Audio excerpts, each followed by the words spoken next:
Concurseira, olá concurseiro, tudo bem? Vamos abordar a partir deste encontro o tema direitos e deveres individuais e coletivos. Analisaremos, portanto, o artigo 5º da Constituição, que é, sem dúvida alguma, um dos artigos mais importantes de todo o direito constitucional brasileiro. Vale a pena lembrar que os direitos e os deveres individuais e coletivos encontram-se dentro de um guarda-chuva maior, chamado direitos e garantias fundamentais. Dentro deste grande guarda-chuva encontram-se também os assuntos direitos sociais, nacionalidade, cidadania e direitos políticos e partidos políticos, cada um analisado em aula ou aulas específicas. A partir deste encontro falaremos sobre os direitos e os deveres individuais e coletivos, analisando cada um dos 78 incisos que compõem o artigo 5º. Portanto, vamos lá. Fôlego, porque tem bastante coisa pela frente. E tudo começa com a vida. Veja só, todos são iguais perante a lei, sem distinção de qualquer natureza, garantindo-se aos brasileiros e aos estrangeiros residentes no país a inviolabilidade do direito à vida, à liberdade, à igualdade, à segurança e à propriedade nos termos seguintes. Olha, trabalhando com o direito à vida, em primeiro lugar, nós temos que entender que não é necessário discutir aqui o início da vida. Oh, meu Deus, quando começa a vida, né? Isso não é do direito. Não vale a pena a gente entrar nesse mérito, nessas discussões. Temos que saber, contudo, que o direito à vida não é um direito absoluto. Em verdade, na linha da jurisprudência do Supremo Tribunal Federal, nenhum direito é absoluto, nem mesmo o direito à vida. E isso é facilmente comprovável quando percebemos que há no texto constitucional disposição expressa permitindo o fim da vida, permitindo a morte, por exemplo. Você duvida? Você não conhece? Então dá uma olhada no artigo 5º, inciso 47, a linha A, aquele item que estabelece a possibilidade de pena de morte no Brasil. Sim, no Brasil admite-se pena de morte, a título excepcional, é verdade, mas ainda assim ela é admitida a pena de morte. Quando que ela pode ser usada, Antônio? Em caso de guerra declarada. Então, se o Brasil entrar numa guerra com outro país, pode sim o Brasil aplicar pena de morte para aquele que praticou uma ou outra ação mencionada lá na legislação penal militar, que não vem ao caso. Mas independentemente desse exemplo, cotidianamente temos outros exemplos de relativização do direito à vida. Por exemplo, o aborto legal. A gente sabe que quando a mãe é violentada, quando a mãe corre risco, ela pode optar pela interrupção da gestação. Tá legal? Então fica mais uma dica. Ainda no que diz respeito a essa interrupção, sabemos que a jurisprudência do Supremo Tribunal Federal autoriza a mãe gestante de uma criança anencefálica a interromper aquela gestação. Não há crime nessa conduta. O Supremo Tribunal Federal já assim entendeu. E também legítima defesa. Por exemplo, alguém atenta contra a minha integridade, eu reajo de maneira proporcional, mas no meu reagir tiro a vida deste alguém. Isso é legítima defesa e ela não é punida. Tá legal? Então, beleza, temos aí o direito à vida sendo mencionado. Agora, o próximo direito que a gente vai analisar é o direito à igualdade, previsto lá no artigo 5º, inciso 1º. 5º, inciso 1º. O 5º inciso 1º fala que homens e mulheres são iguais em direitos e obrigações nos termos desta Constituição.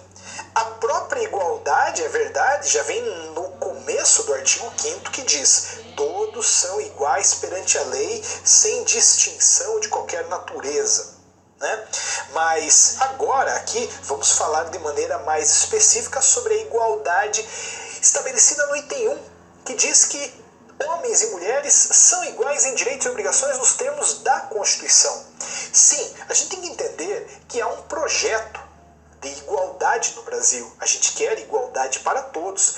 Quiçá, né, chegue o dia em que homens e mulheres serão tratados de maneira plenamente igual. A gente deve se esforçar a cada dia para chegar a essa igualdade.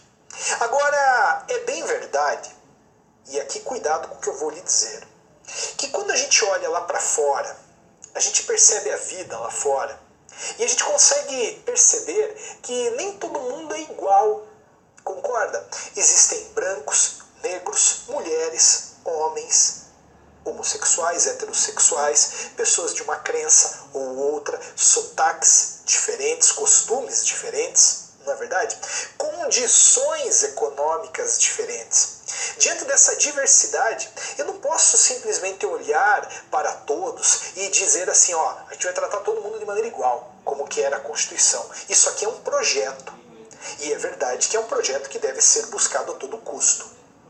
Mas, diante dessa diversidade que eu mencionava, a gente tem que ter ali a sensibilidade para reconhecer que em determinadas circunstâncias a igualdade é horrível.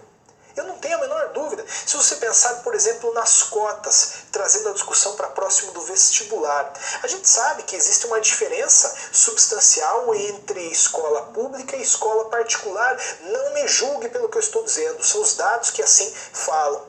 Não é verdade?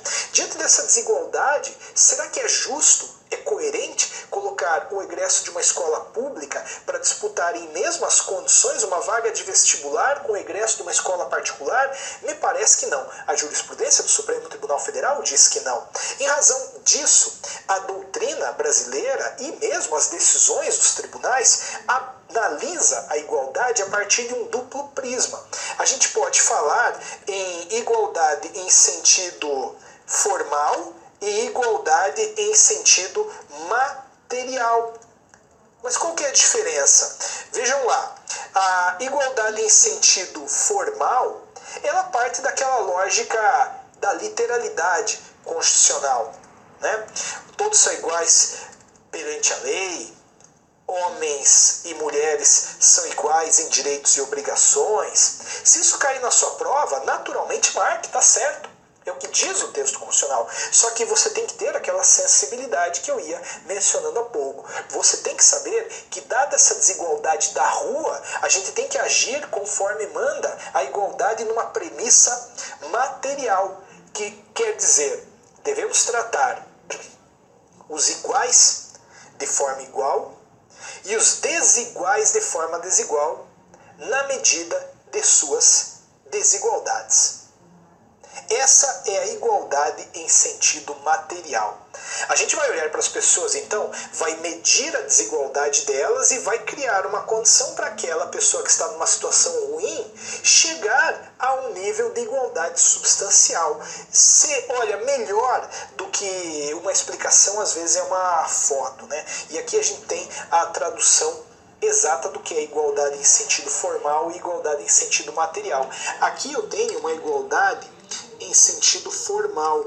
Todos são iguais perante a lei. Vamos tratar todo mundo de maneira igual. Se a lei diz que cada um tem direito a um caixote, daremos um caixote para cada um. Antônio, mas esse carinha aqui não está enxergando nada. Bom, mas aí é problema dele, diriam aqueles que adotam estritamente a concepção formal de igualdade. Se a vida diferenciou, problema da vida. Eu te pergunto, tem justiça nessa igualdade? Eu creio que não. Agora, não há dúvida, existe justiça sim na igualdade do lado, que é uma igualdade em sentido material. A gente vai tratar os desiguais de forma desigual.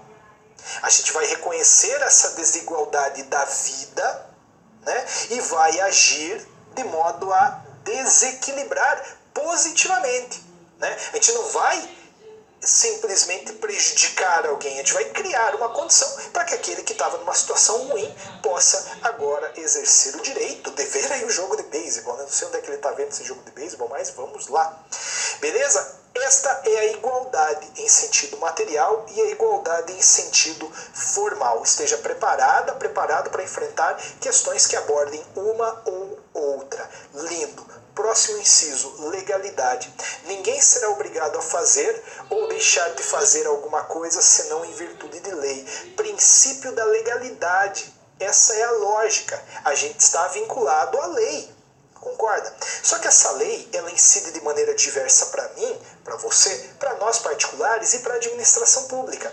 Sim, talvez você já tenha ouvido falar que os indivíduos podem fazer tudo aquilo que a lei não proíbe. Então você me fala, Antônio, eu posso andar na rua vestido de Papai Noel? Pode. Antônio, mas não é Natal. Não tem problema, ande. Não tem lei proibindo. A gente faz tudo aquilo que a lei não proíbe. Agora, a administração pública, com ela é diferente. Ela pode fazer aquilo que a lei permite ou manda. Aquilo que a lei permite ou manda. Tá certo? A administração pública quer contratar sem licitação. Errado? Proibido? Não pode. Não pode. Tá bom? Lindo. Depois disso, vamos adiante. Também tem um outro direito aí, que é o direito de não ser torturado, né? A proibição de tortura. Olha, o inciso 3º diz que ninguém será submetido a tortura, nem a tratamento desumano ou degradante. Naturalmente, não cabe a gente ficar aqui investindo, né, em discussões sobre a tortura, o que é, blá blá blá, é a tortura física, psicológica, qual das duas? Bom, todas. Qualquer situação degradante é proibida, qualquer situação desumana é não querida. Correto? Mas para tentar dar um enfoque mais prático para isso, vale a pena citar que a tortura, além de ser proibida, é tipificada como crime. Quer dizer, você não pode torturar. A Constituição diz que ninguém será submetido a tortura nem a tratamento desumano ou degradante. Mas tem que saber que se praticar o crime de tortura, será processado. E dentro desse processo poderão incidir penas. Tá? Mas vejam só, o crime de tortura, ele é inafiançável. Isto quer dizer que não há possibilidade de pagamento de valores para responder em liberdade. Não bastasse, o crime de tortura é insuscetível de graça ou anistia. Então não há perdão.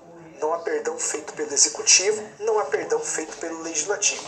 Mas uma questão que atormenta, né, é: o crime de tortura é prescritível ou é imprescritível? Então, atenção, o crime de tortura é imprescritível. Aliás, o crime de tortura é prescritível, né? Está sendo dito aí que ele não é imprescritível. O crime de tortura é prescritível. Aí as pessoas tendem a demorar para aceitar isso em razão da Comissão da Verdade, que foi instaurada há alguns anos atrás e investigou condutas relacionadas à tortura, por exemplo, praticadas desde a década de 40. E se fala, mas por que investigaram, então, coisas de 70 anos atrás, se o crime é prescritível? Olha, a gente não queria responsabilizar, a gente queria apenas entender o que aconteceu. Eis a diferença. Legal, né? No que diz respeito à proibição de tortura, vale a pena uma lida na súmula vinculante número 11, uma súmula que estabelece uma restrição ao uso das algemas. Leia, que vale a pena, tá bom? Simples. Indo adiante na nossa conversa, temos a manifestação de pensamento, que é livre, sendo vedado, contudo, o anonimato. Sim, é o que diz o item 4. Então você pode falar sobre qualquer coisa, você pode opinar, você deve se fazer ouvir, sim. Você só não pode se valer do anonimato, quer falar, fale. Mas fale aqui, ó, no tete a tete. Né? Não pode você se esconder atrás de um perfil falso de Facebook a partir de um pseudônimo para sair ofendendo pessoas e falando o que acha que deve ser dito. Não, é livre a manifestação do pensamento, sendo vedado o anonimato. Existem questões que falam, né, sendo permitido o anonimato, tá errado. Junto com a manifestação de pensamento, vem o direito de resposta. É assegurado o direito de resposta, proporcional ao agravo, além da indenização por dano material, moral ou à imagem. Veja, evidente que todo mundo pode falar, mas é evidente também que aqueles que se sentirem ofendidos por aquilo que foi dito possam reclamar o direito de resposta, isto é, o direito de reagir, falando sua versão sobre os fatos. Isso é muito comum no âmbito jornalístico. Vamos supor que o Jornal Nacional demore 1 minuto para falar mal de mim.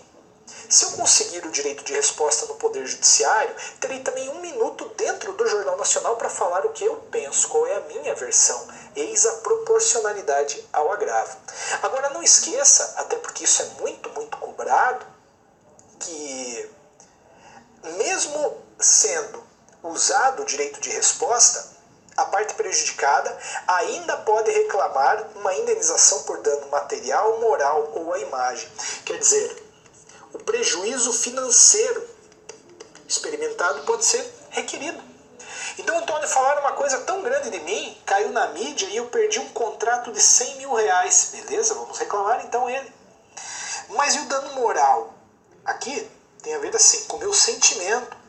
Poxa, Antônio, falaram aquilo de mim, fiquei dias sem dormir, não gostei. Né? E o dano à imagem? Veja, essa imagem é a imagem projetada da pessoa. Como é que as pessoas veem?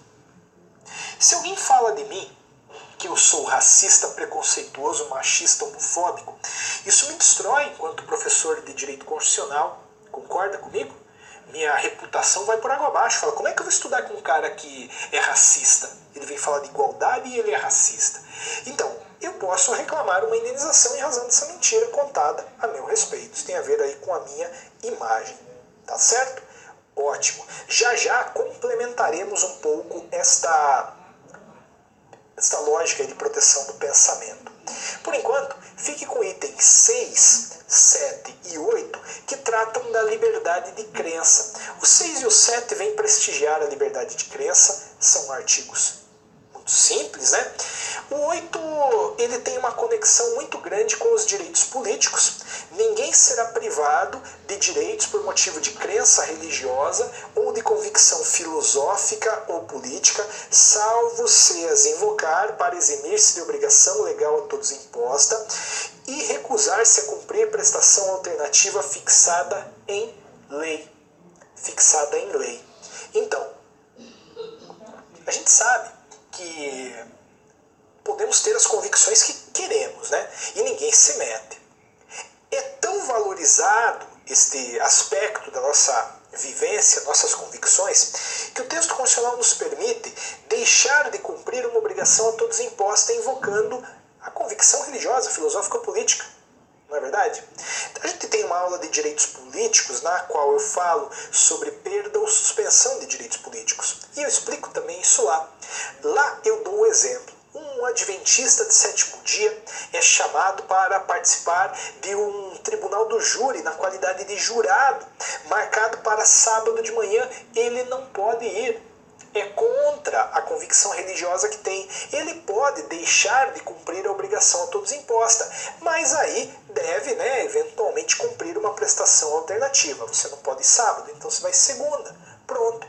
Claro que também vimos lá na parte de direitos políticos que se porventura for desrespeitado, for descumprido o primeiro, né, preceito, a obrigação a todos imposta, e também a prestação alternativa, aí é uma privação de direitos políticos e fica a dúvida, né, objetiva se é perda ou suspensão. Lembrando que a única banca que tem um precedente seguro, na minha opinião, é a CESP. A Fundação Carlos Chagas é uma louca que vai e volta, e as demais não se manifestam, não compram a briga. Tá?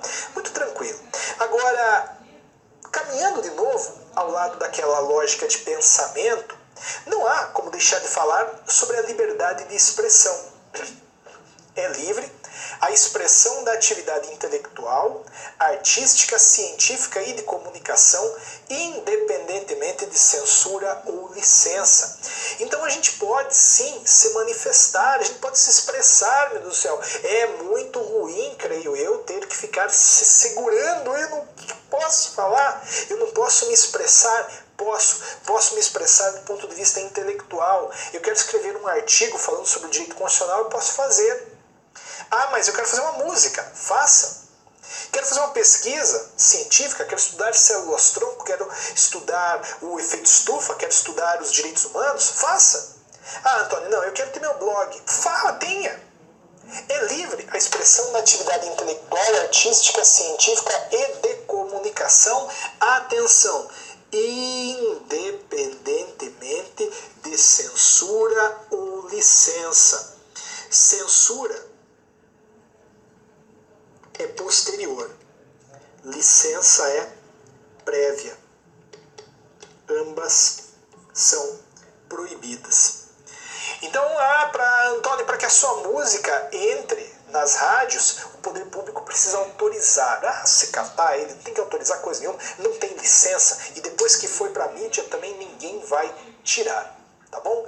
Claro que em casos extremados, até há decisões dos tribunais trabalhando, por exemplo, eu não posso fazer também uma música, né? Vamos lá, vamos ser coerentes. Eu vou fazer uma música, mate um negro, espanque uma mulher. Evidentemente, aí é um abuso sem tamanho dessa liberdade de expressão e cabe ao judiciário, na qualidade de gestor, de protetor dos direitos, agir. Mas a prova não tende a chegar nesse nível de análise jurisprudencial. Temos que ficar aqui com a literalidade, correto?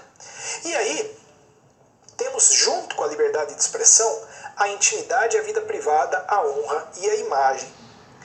Você tem a expressão, mas não esqueça que teu vizinho tem intimidade, então veja lá o que você vai falar, veja lá que tipo de coisa você vai fazer.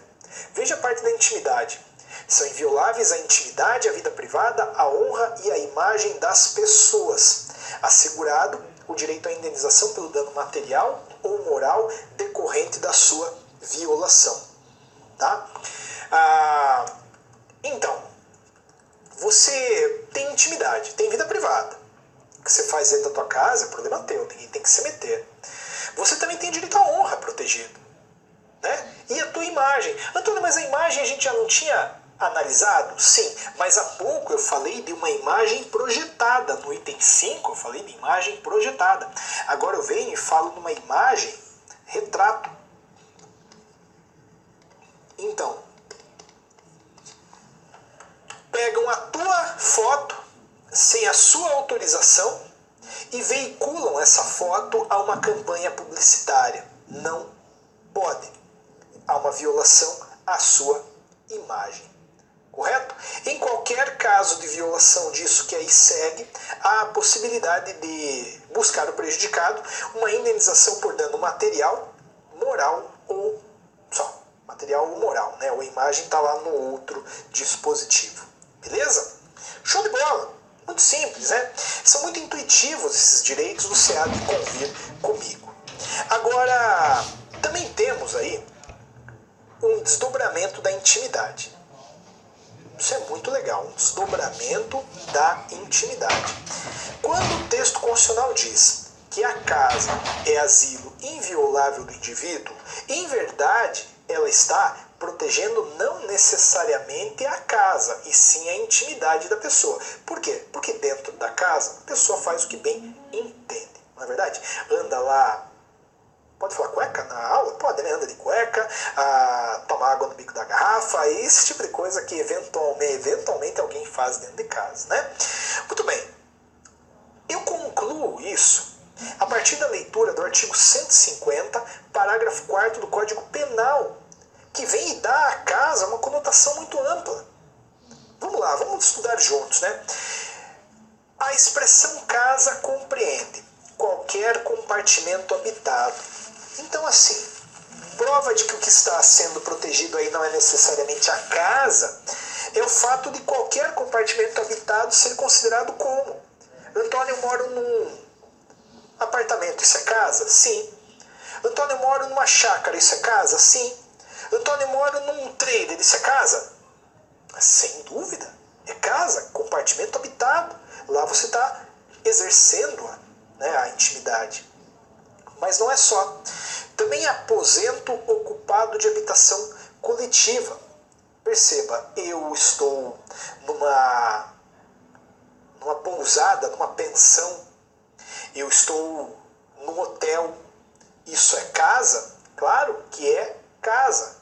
Note que o que está ali em jogo é a intimidade, correto? Imagine-se num quarto de hotel e alguém abre a porta sem a sua permissão. Simples. Ainda, compartimento não aberto ao público, onde alguém exerce profissão ou atividade. Neste caso, temos também uma extensão da casa. Né? Entendi, Antônio. O escritório é casa? É considerado casa? Sim, sim. Consultório é? Claro que é. Temos aí, então, uma definição de casa. Beleza? Bom, a casa é asilo inviolável do indivíduo. Ninguém nela pode penetrar sem consentimento do morador. Contudo, este direito, esta inviolabilidade encontra exceções. Primeiro, a gente sabe que podemos entrar na casa de alguém durante o dia por determinação judicial. Então, se o juiz autorizar, durante o dia, o mandado pode ser cumprido. Aí você me pergunta, o que é dia? Qual é o conceito de dia? Esqueça, não interessa, tá? Esta é uma realidade que a prova não cobra, não pode cobrar, porque há muita incerteza em relação ao conceito de dia. Tem gente que diz que dia é das 6 às 6. Tem gente que diz que é dia das 6 às 8. Tem gente que diz que dia é enquanto tem luz solar. Por exemplo, agora exatamente está dia, né? Essa nuvem aqui, inclusive, está aqui desde a primeira aula que eu gravei, nunca saiu. Estranho, né? Então, não se preocupe então, mas você tem que saber que a alternativa que diz a casa pode ser violada por determinação judicial a qualquer tempo, está errado, porque qualquer tempo envolve noite. Né? Embora eu não saiba o que é dia, eu sei que dia é diferente de noite. Ah, então a casa pode ser violada por decisão do delegado. Não, decisão judicial. E também não esqueça que a casa pode ser violada em caso de flagrante delito, desastre ou para prestar socorro. E neste caso, flagrante delito, desastre ou para prestar socorro, a violação pode acontecer a qualquer tempo. É óbvio. Não faria o menor sentido. Imagina assim, você dando uma voltinha lá à noite, saiu do teu órgão e beleza, parou num lugar, visitar alguém, enfim, aí tá indo embora, chega em casa, vê a casa do lado, assim, chamas, né? Aí você vai lá, sabe que naquela casa mora o amor da tua vida, né? A donzela linda, você vai lá pela janela, olha, ela tá esticada, já desacordada pela fumaça, aí você, naquele ímpeto, vai meter o pé na porta e arrebentar a porta e olha na loja, caramba, 10h48 da noite, não dá. Artigo 5º, inciso, qual que era o inciso mesmo? Não pode entrar à noite, eu vou sentar aqui, amanhã eu entro. Errado. Amanhã não tem mais nada na casa. O texto constitucional autoriza, em caso de flagrante delito, desastre ou para prestar socorro, a qualquer um pode entrar na casa de alguém em qualquer tempo. Tá bom? Show de bola. Eis a inviolabilidade domiciliar. Não esquece, hein? E não esquece que nós estamos falando sobre uma proteção da intimidade. Tá bom? Muito obrigado, um grande abraço, tudo de bom, nos vemos na próxima aula. A próxima aula vai versar também sobre direitos e deveres individuais e coletivos, afinal de contas, só estamos começando. Aí você fala, Antônio, são 78 incisos, né? Você parou no item 11, então a gente vai levar 7 encontros? Não necessariamente. Tá? Porque chega uma hora em que as coisas tendem a andar um pouco mais rápidas. A gente demora nesses primeiros porque são aqueles repletos de maiores discussões e também repleto de maior atenção por parte da banca. Então fica atento, fica atenta, vai analisando aí os encontros, vai avaliando as nossas aulas. Obrigado.